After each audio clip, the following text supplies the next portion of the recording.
Merci beaucoup de vous savoir nombreux pendant ce moment.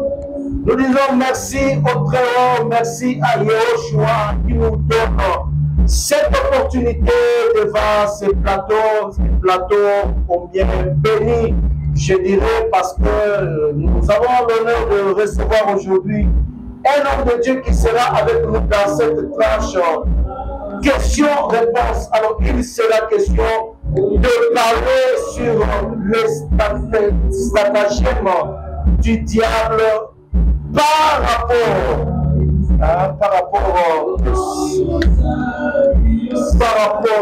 donc les stratagèmes du diable ce que l'Église doit savoir, ce que l'Église doit savoir par rapport au stratagème du diable. Donc voilà, je ne serai pas seul sur ce plateau. Je vais devoir recevoir pour vous. Bonjour de Dieu. Bonjour. Demonio vraiment na plateau oyo na éviter ce que pour se présenter pour na ba demonio so bazali kolanda biso. Na sepeli vraiment ndeko na ngai mpona koyamba ngai na plateau oyo tika ke notre Père Céleste azala élevé, azala glorifié. Na bengami na kombo ya apôtre Kunda Wakunda Christin, naza serviteur de Dieu, nazo évoluer pour le moment, naza na mission na Congo central, précisément na Tchela. Yango wana mikolo ope naza na mission na Kinshasa, par rapport ya programme moko munene o tozalaki nango ya congrès moko international ezalaki na date ya le 7 novembre au 17 novembre. Il y a un réseau d'intercession de prière citadine oyo visionnaire nango azalaka na Cameroun na kombo ya prophète Djombi. Vraiment ezalaki mosala moko kitoko penza, ezalaki na basali ya nzambe oyo bautaki na République Centrafrique, oyo bautaki na Cameroun, oyo bautaki na Benin pe na Malawi. Vraiment ezalaki kitoko. Yango wana pe na mikolo oyo toza pe na mission oyo tozosala mikolo na kati ya Kinshasa. Et na sepeli mpona kopase vraiment koparticiper na plateau na bino. Merci beaucoup, homme de Dieu, sepeli pour participer na plateau na biso. Pour avoir oyo bazali kolanda biso en ce moment, je voudrais présenter cet homme de très bonne manière. Azali Mokoti, donc Azali Papa Otobengi. Dans la foi, il y a Moussali Nanzambe, le prophète Richard Nimi, autrement appelé la machine de l'éternel Dieu. Nous abotaye na molimo, ezali ou abotaye dans la foi, ezali papa oyo omoni awa na plateau. Alors, avec lui, de là sur ce que l'Église doit savoir par rapport au stratagème du diable. Alors, homme de Dieu, n'a évité, si on peut d'abord définir le stratagème des Anilini. Merci vraiment pour la compétition. Botuna vraiment Botuna Oyo. Sujet Otozolobela, et ça, sujet vraiment très capital. Et ça, vraiment, sujet très important. Oyo bongi na peuple de Dieu, oyo bongi na bana na nzamba moko iba comprendre. Nemolobi déjà stratagème elingi kolakisa nini. Na mokuse bongi bandeko bali bakaka ke stratagème ezali mayele ya mabe oyo eza mpona konuire. Mayele ya mabe oyo eza mpona kobebisa. Yango wana nde bengami stratagème. Yango wana bana na nzambe le fils et fille du nom céleste babengami bayeba bazala na boyebi ya mayele ya mabe ya ennemi oyo eza mpona kobebisa na ntango toza na yango. Parce que eza lepele bana na nzambe bazoyeba te maintenant toza na ntan nini. Lokola bazoyeba te toza na ntan nini, peut-être yango wana eza na bamisusu bazovivre n'importe quoi, bazosala n'importe quoi, bazoaccepte ba n'importe quoi. Yango okomona même toke plus loin ozoka bato bakomi koparvenir koloba te église ebebi. Bato bazoparvenir koloba ke basala nzambe solo baza lisusu te. Oki bato mosusu bazobatikaka yesu yango azonga kaka. Donc yesu azonga par rapport ma regret à bateau, par rapport à ma déception à bateau. Il y a un comprendre que et ça la ignorance de Zawana, il y a un certain espace sur la kibiso, na sujet s'il sait que l'église doit savoir par rapport au stratagème du diable. Il y a eu partager avec le peuple de Dieu, on a que la vraie connaissance stabilise la foi des élites. Connaissance à solo, et il y a quand même pour renforcer, et il y a quand même pour stabiliser la foi des élites. En tout cas, merci beaucoup.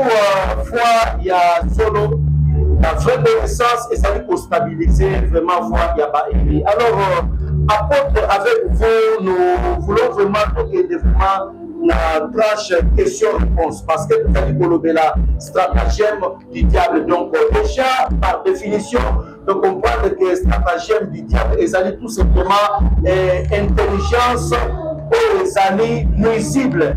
Donc, intelligence aux années appliquée pour nuire donc, à la vie d'une personne. Alors, vous allez traverser le moment à la fête parce que c'est la fin de l'année. Mutuyo sazo bongisa soso, mutuyo sazo bongisa comment à procéder là. Par rapport à vous, est-ce que n'a pas fait tout il dit que ça, est-ce qu'il y a un piège? Est-ce que stratagème vraiment ils allaient la date il y a pas fait où vous allez organiser? Merci vraiment na motuna oyo otuni. Ce qui totali par rapport à tango dozanango, oyo za tango ya ba fête. Amen. Oui, ça y a ma fête. Par rapport à Bana Nzambe, par rapport il y a le fils et fille du Rome céleste. Et l'opponini est bongi na Bana Nzambe pour retenir. Voilà. Ce qui toque dans Luc chapitre 21, verset 34. Babi, prenez garde à vous-même. Ne craignez que vos cœurs ne s'appesantissent par les excès du manger et du boire, et par les excès, par les soucis de la vie, et que ces jours ne viennent sur vous à l'improviste. Dans ça, que les jours ne viennent sur vous à l'improviste. Et l'homme peut voir l'ensemble de parce que dans le cas de la fête, et ça n'a pas d'ensemble de l'État. Donc, il y a le 1er janvier 2025. Ok. Akosumu katamsu bona zwaka pona kolia. Bona zwaka pona komela. Bona zwaka kelonga kolata. Mais ipona ye azoye bate nini onzamba bomoy abonisele après le 1er janvier abonisele ke ayebi ya mote. Yango boni ke parole solo banabiso votre adversaire, le diable, rôde comme un lion rugissant. Cherchez qui il dévorera. Yango na gine bisana bato boy. Papa na nzambe boy. Kozala emporter kaka pona le 1er décembre, le 1er janvier. Le 1er janvier, mon modèle ennemi pas pour piéger yo. Pona a repousser au ramu, on zambali ya sale lo a repousser à kopé mosika. Yango boni vraiment koke papa na kolia ya le 1er janvier, koke papa na kolia ya le kolata le 1er janvier, il faut koke banango sérieusement. Mais il faut que vous la sika ezalaka le 1er janvier kakati. Bonne année ezalaka le 1er janvier. Tous les 365 jours ezalaka année ya kitoko, année ya malamu et pas boto so compter dans Nzambe. Et pas boto so croire dans Nzambe. Tous les 365 jours ezalaka année ya kitoko. Mais ce qui apporte à l'obé ezalaka année ya kitoko. Donc je comprends que bonne année pas ya moto ezali. Ils allaient compris dans tous les 365 jours. Mais si vous avez ça, la fin de l'année, au monde à marathon, et 150 jours, nous sommes là, le 31. On ne comprend pas vraiment par rapport à ma camion. C'est comme si décembre, novembre, et ça va penser à un moment où il faut nous passer à ma casse. Merci vraiment, papa journaliste. Il y a un moment sur ce que l'Église doit savoir par rapport au stratagème du diable et pas maté. Au moment comment est l'autre que non, soki ekomi kaka na 11e mois ekomi na 12e mois oki ebandi no omoni na bafete de l'année diable satan asalaka na boye omoni bato babano tokozala na 21 jours de prière 40 jours de prière boye na tout ça ndeko na ngai elalisa bato pongi système wana elalisa bato pongi. Parole d'écriture ezoloba na biso boye na 1 Pierre kuna sokote na 1 Pierre chapitre 5 verset 6 tina au 9e verset balobi na biso boye votre adversaire le diable rôde comme un rugissant cherchant qui il dévorera. Balobi teke azorode comme un rugissant kaka na novembre balobi teke azorode comme un rugissant kaka na décembre. En plus ce sokote na Luc chapitre 21 verset 36 Jésus-Christ alobi veillez donc et priez en tout temps. Veillez donc et priez en tout temps afin que vous ayez la force. Jésus te capito veillez donc prier kaka na mois de décembre mais na mois de novembre non. Mais le monde à ténèbres ndenge zawana même monde à sorcellerie ndenge zawana bato bakoacheve bango peut-être na décembre eza bato bapreparaki déjà liwana bango ta mosusu na octobre bapreparaki liwana bango ta mosusu na février ozomona le diable prépare aussi d'avance papa biso bachrétien pe tokoka koloba ke moto akufi mort subite tandis que na monde ya ténèbre mort subite ezalaka te mort subite ezalaka te bango bapreparaki yango déjà ekomi sikoyo na dati wana baexécute yango moto wana akufi bino bozobenga yango mort subite me mpona bango eza mort subite te ozomona bana na nzambe to comprendre ke novembre na décembre yango te ne eza bani fo topondelaka makasi ifo tosalaka bavera ifo tojenaka non soki ozaka mwana na nzambe oyo azaka vi ya koveye mikolo nyonso na ndenge azotambola na misala na ye na makambo na ye mpe azoprie nyonso enemi ya kosala na décembre 2024 ekolonga yo te ekolonga yo te ozomona eza nde biloko moko bato bakotisi yango ekomisi bana na nzambe komisi novembre na décembre nde bamoya koprie makasi no eza vraiment kaka bongo te biso contraire tobengami tozala na mayele koleka même monde ya ténèbre soki otai na psaume 119 verset 97 à 98 ekomami combien j'aime ta parole elle est tous les jours l'objet de ma méditation avec tes commandements me rendent plus sage que mes ennemis. Mibeko ezopesanga mayele koleka me banguna na ngai ozomona biso toza na sagesse toza na intelligence oyo eleki ya diable satan oyo eleki ya monde ya ténèbre soki tokocomprendre ce que dit la parole En tout cas, merci beaucoup. Nous sommes en train de comprendre stratagème du diable. Donc, vous allez mailler, vous allez makanisi mabe et le satana azalaka na yango pour la sa vie à moto. Alors, l'église, parce que vous avez touché l'église, est-ce que les alliés communauté, les alliés dénomination, ou bien église awa? Vous allez pour le au sens large, vous parlez de l'église corps. Merci vraiment, papa journaliste. Pas prophète, pas évangéliste, pas pasteur, il y a diable Satan, pas docteur, il y a diable et Basali. Ce qu'on a dans 2 Corinthiens chapitre 11, verset 1 à 5 au commande à Yamo. Dans Jésus, verset 13 à 15 au commande à Yamo. Oh, quand même, Jésus, apôtre Paul, a sur un autre évangile. Ma serviteur, on a besoin de ma évangile, Mosusu. Besoin de ma Jésus-Christ, Mosusu. Besoin de ma esprit, Mosusu. C'est pourquoi il est très important, moi, dans l'ensemble, le fils du royaume, dans ma connaissance, il y a le mystère du royaume. Parce que le mystère du royaume, c'est le secret de Dieu. Oyo a présenté déjà ma épouse, a présenté mon peuple naé, pour que le peuple naé passe à la trouver dans ma campagne au Salama.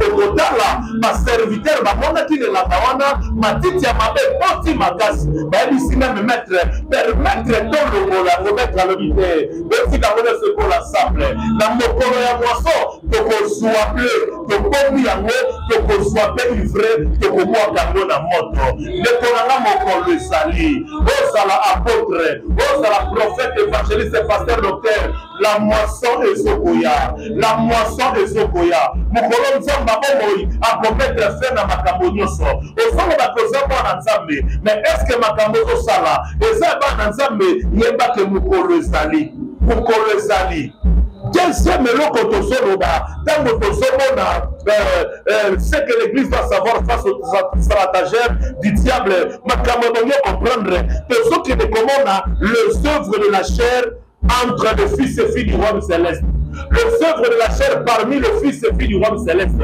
misala ya nzoto ennemi diable azotravaille na misala ya nzoto misala nzoto na kati ya mangomba misala ya nzoto na kati ya bana na nzambe yangoki baécriture ezoloba na biso na Galate chapitre 5 verset nango 15 à 23 na verset 26 balakisi biso ndenge nini misala nzoto ezali tanga ndenge misala nzoto ekomi kozwa place na kati ya bana nzambe tanga ndenge misala nzoto ekomi kozwa place na kati ya basala ya nzambe na kati ya misala nzoto wana kowelanga ekomi bacourse pouvoir ekomi bacompétition ekomi ndenge naza grand na Kinshasa ndenge naza grand na communautaire ndenge naza grand na RDC ndenge na banda makambo liboso ndenge na tokisa stade boye ndenge na banda eloko misala nzoto bandeko ozolukana nyandima yo ozolukana na betela maboko Jésus Christ alobi eloko moko soki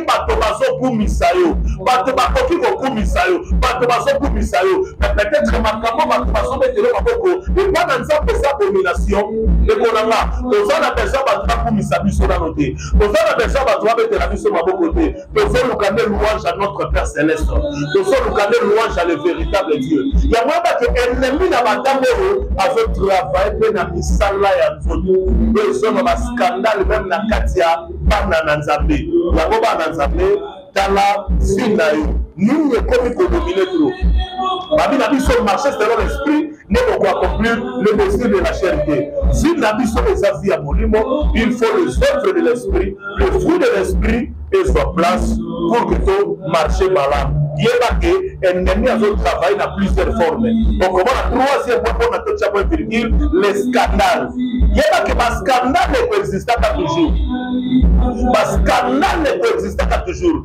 ennemi diable azotravaille mpe na bascandale mpona koyesa kondima bato atake lembisa kondima bato Jésus Christ alobi na Luc 17 verset 1 alobi ke eza vraiment possible ke bascandale ezanga mwana nzambe ntango makambo ezosalama tala na bareseau sociaux lelo eza na babengaka yango IA soki intelligence artificielle eza na makambo ezoleka na bareseau sociaux eza travail ya intelligence artificielle objectif nango meba ennemi mpona ascandalize bato adécourage bato mais mwana nzambe wakodevele l'église bozolobe l'église lokola organisation moko ya bato te bozolobe l'église lokola dénomination te parce que église lokola dénomination elalisi baministre ebele baministre de Dieu ebele église lokola dénomination elalisi bana na nzambe ebele bakomi ntango mosusu bazoloba église bamoni par exemple la même puissance de l'éternel bazoloba église bamoni peut-être assemblée chrétienne voici les bouts balosoloba l'église bamoni peut-être lingomba tel et non c'est pourquoi koyoka na kati ya badénomination nzambe na biso la même puissance aza nzambe nguya okipe kuna assemblée chrétienne voici le point lobi nzambe ya biso assemblée chrétienne voici le point aza nzambe nguya ozomona donc ntango tozoloba na église awa tozoloba na église ya Yehoshua Hamashia ya Jésus Christ le ressuscité soki okei na Matthieu chapitre 16 verset 17 à 18 okutango oyo Jésus Christ alobi sur ce roc je bâtirai mon église et les portes du séjour du monde ne prévaudront pas contre elle libanga wana Jésus Christ alobaki roc wana Jésus Christ alobaki eza pierre te eza sur sa personne le rocher des âges eza sur sa personne révélation na ye ya Hamashia ne lingomba de kotongama mpe ntango tozomona lingomba na ye eza ensemble ya bato barecevoir ye na bombo ina bango. Seigneur le Sauveur, bon baza né de nouveau, bon baza scellé na Saint-Esprit, na kati na bango, les Américains, les Européens, les Asiatiques, les Africains, tout ça, na kati, ça la église wana, parce que nous sommes des pierres composantes, l'église à Jésus-Christ. Il y a longtemps que l'église, il faut pas aller le banane, l'église, il n'y a pas l'église dénominationnelle, ou bien l'église à Yehoshua Hamashia, le ressuscité, le porte du séjour de mort, le prévotant contre elle. Wow. Donc c'est pour dire que le bébé va s'encourager, nous nous faisons la biso pendant ce moment vraiment pour ça la coacher la biso live, pour ça la coacher la biso commentaire par rapport à la Cambo. Thomas a vu sur le plateau, yo mutobaka église de Banango, église Zalakali sous-souté. Tout dépend de comment tu comprends ce qu'on appelle l'église. Alakisi awa, l'église Oyo, Yesu ayebisaka Pierre que sur ce roc je bâtirai mon église. Ce n'est pas la personne de Pierre, mais Jésus était en train de parler de lui-même, de ce qui est sorti de sa propre bouche. Donc il bâtit l'église sur sa propre personne, sur sa propre parole. Voilà. Donc l'église wana bakwe isaka yango te. Mais l'église ya ba dénominationnelle c'est là que vous êtes en train de dire que l'église a échoué. Mais jusque-là, l'église du Seigneur n'a pas encore échoué.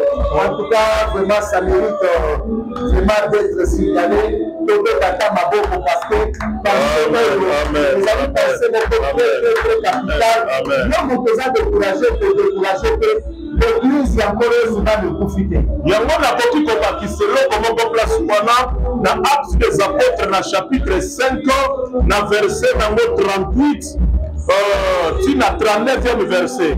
Yoka. Et maintenant, je vous le dis, ne vous occupez plus de ces hommes et laissez-les aller. Si cette entreprise ou cette œuvre vient des hommes, elle se détruira. Mais si elle vient de Dieu, vous ne pourrez la détruire. Vous ne pourrez pas le risque d'avoir combattu contre Dieu. Aweza moment oyo bamandaki kopekisa bantoma prêcher dans le nom de Jésus-Christ, dans le nom de Yehoshua Mashiach. Ezalaki na moko ya bato kombo ezalaki Gamaliel. Atene bikolisa ba principaux sacrificateurs. Olanda bato oyo te. Olanda bango te. Soki entreprise oyo, soki œuvre oyo, euti na bato eko se détruire, voilà, eko beba. Kasi soki euti na Elohim, soki euti na le véritable Dieu, moto akodétruire yango aza te.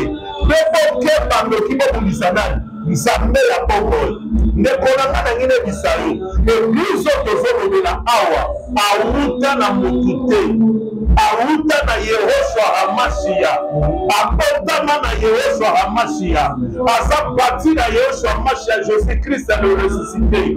Moto akodétruire ye aza te, aotikala mpe kozala te. Nayebi te sikoyo oza membre ya église dénominationnelle ou bien oza membre ya église ya corps ya Yehoshua Hamashia, Jésus-Christ le ressuscité.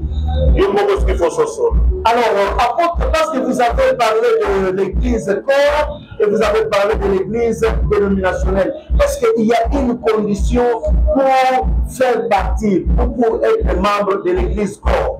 Merci beaucoup, vraiment,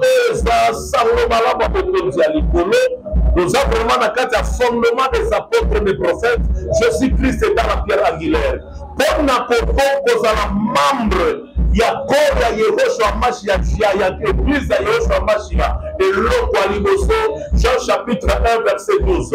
À tous ceux qui l'ont reçu, il leur a donné le pouvoir de devenir enfants de Dieu. Il faut limer la Jésus-Christ dans votre poinayo. Au croire na Jésus-Christ, dans vos hommes d'Itmelae, à posséder le Saint-Esprit.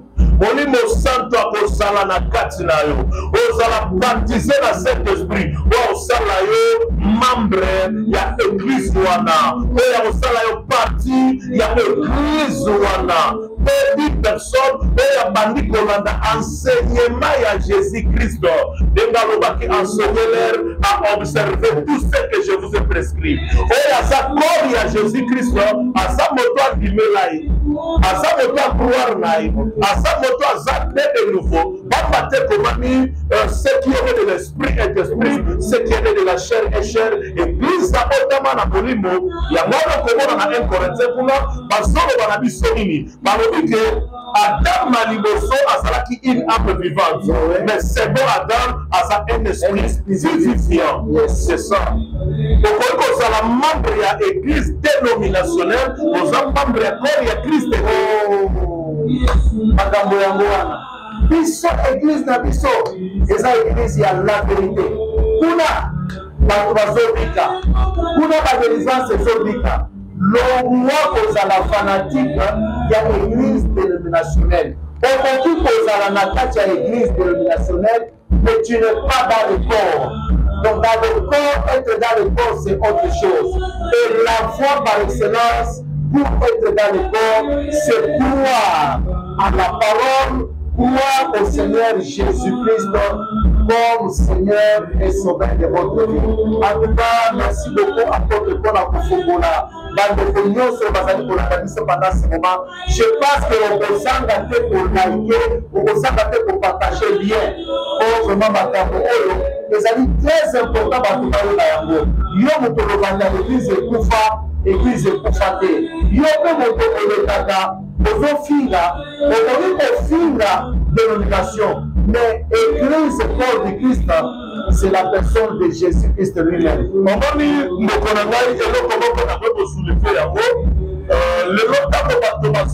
L'église corps, corps dénominationnel. Ils ont un corps dénominationnel. Ils appellent un corps proprement dit à Yeshua HaMashiach. Pour ce moment, il faut pas trouver la différence. Nous avons un corps du Christ dénominationnel. Nous avons un corps du Christ proprement dit au bateau Bazawana. Et ça tête à bateau HaMashiach aïe. Parce que ce qui doit aller la dette Timothée. La dette Timothée, le chapitre 2. Verset 19. De Timothée chapitre 2, verset 19. Yokanenge, l'homme de Dieu, l'apôtre Paul, à Sodoba. Alors, néanmoins, le solide fondement de Dieu reste debout. Le solide fondement de Dieu reste debout. Le solide fondement posé par Dieu reste debout. N'a pas qu'on renverser pour le véritable Dieu à poser. Jamais. Fondement le véritable Dieu à poser. N'a pas qu'on renverser. N'a pas qu'on renverser. Après le solide fondement de Dieu reste debout. Car avec ces paroles qui lui servent de sceaux, le Seigneur connaît ce qui lui appartient. Le Seigneur connaît ce qui lui appartient. Seigneur a dit au corps de Christ na RDC, corps de Christ na Kinshasa, en Afrique, dans le monde entier. Mais HaMashiach connaît ce qui lui appartient. Et quiconque prononce le nom du Seigneur, qu'il s'éloigne de l'iniquité. HaMashiach est fidèle. Merci beaucoup, Bande Kobalani. Comme vous le constatez, l'émission est qui peut comme il faut que nous capions avec l'apôtre Crispin Kunda Wakunda Bongo a décortiqué Matambo Oyo. Donc c'est un homme qui dévore les Écritures. Il a la mâchoire pour pouvoir tuer les Philistins. Donc Makomi et Bandi Awa, Makamanzambe et Bandi Awa. Alors Thomas, vous allez déjà vous chiter parce qu'on nous montre de l'autre côté que tant d'abyssaux et si. Je ne sais pas si vous avez une pensée pour ça. Merci vraiment de causes l'Andabiso, aux Amérique, aux Asie, aux Europe, aux Afrique, aux Océanie, aux Canada, Nakata Kinshasa, aux Congo central, partout. vraiment eloko tozokotransmettre na kati ya sujet na biso, c'est que l'église doit savoir par rapport au stratagème du diable. Dans l'économie, c'est que l'église doit savoir, et ça y est aux Olanda, aux fils du roi céleste, aux filles du roi céleste, par rapport au stratagème du diable, par rapport à Maïel et à ma ennemi, on a connu, on a détruit. Et l'homme, le fils et fille du roi céleste, il faut évacuer. Le fils du roi, le fils du royaume et le fils du malin. Il faut évaluer dans Katia Mokili Oyo, le fils du royaume et le fils du malin. Les serviteurs du royaume et les serviteurs du malin. Donc on a mis le fils du malin, le serviteur du malin, on a le diable Satan. Nous avons Matthieu chapitre 13, verset 24 à 30. Yehoshua Mashiach a pensé qu'il par rapport au moko, les autres qui s'en est venu de les amis, à quoi ressemble le rôle de Dieu. Aïe, continent ça, mais ça, le corps a mouvement qui n'est colonna. Na tombo aloni semence ya malamu. Kasi na pututa ko batobalani, ennemi na aloni semence amabe. Semence malamu des bleu, semence amabe c'est livré. Amashi Yarobi, ivraie est le fils du malin, le fils du diable. Le bleu est le fils du royaume, le fils de Dieu, le fils du roi des cieux. Osomona, yamba que na katia bokilo, na tamo tozanamo. Et ça, na le serviteur du malin basa.